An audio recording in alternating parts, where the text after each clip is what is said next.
All right.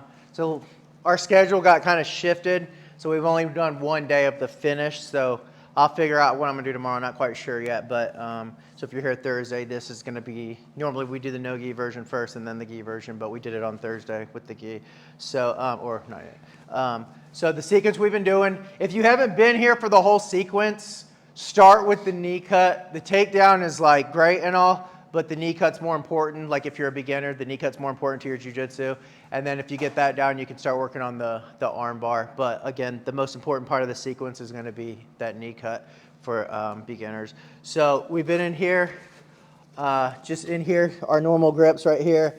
And then we're clearing their arm, hanging on the head hard here.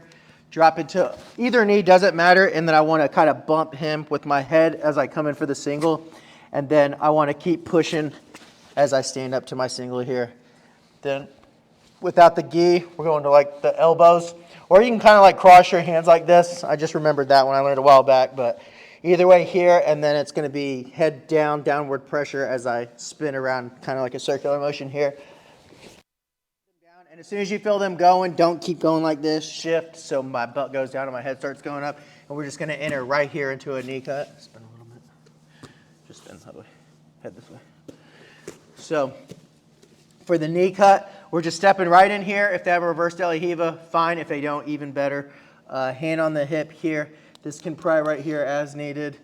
And then, so the main thing I want to get with my knee cuts here that I want my students doing with their knee cut is the head position.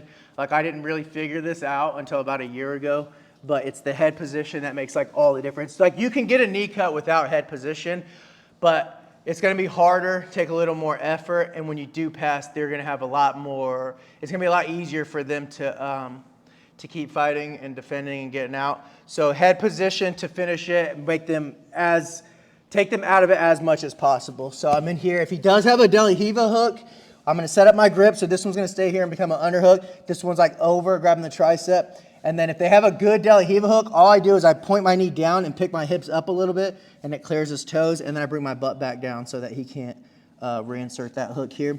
And then so head to their chin. The first thing I want to do is head in the chin and push till his head hits the mat. I want his head touching the mat first. Then I slide off to the side over here, and I use my head to push him sideways. So it looks like this, head to the mat here, boom, and then I slide down here with this becoming more of an underhook as I go through. Once I get here, I'm going to be a strong neck here and use the top of my head, and I'm going to push him over to the side like this. And then from here, finish your pass here, turn my knee down, and slide like a baseball slide.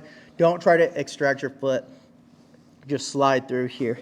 And then from here, we're going to just post on the mat with our underhook hand. I'm just going to come up to a knee on belly right here.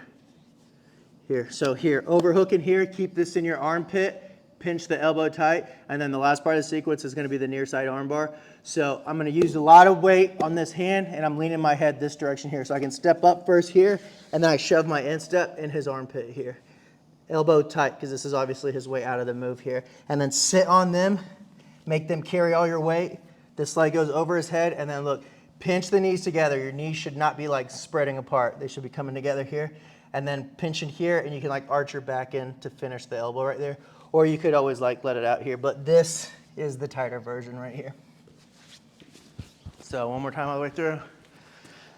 So we're in here, hang on the head and make him come down with me here. Push him over, get to my feet, sit him down, shift so my head's coming up here, right into the knee cut, spin around. So here. Boom, hand right here, ready to defend him passing or trying to regard or anything. Here, and then he's got a good hook. So here, clear it, head position, boom, to the mat, underhook, knee to the mat, straighten him out here, finish the pass. I can lean on my head right here, come up to knee on belly, keeping this tight. I can lean, shove this instep in his armpit, stepping over, pinching my knees together here, and then keeping this elbow tight, and I can hip into it. Or if you don't feel good with that one, you can just come here. Any questions? All right, ready?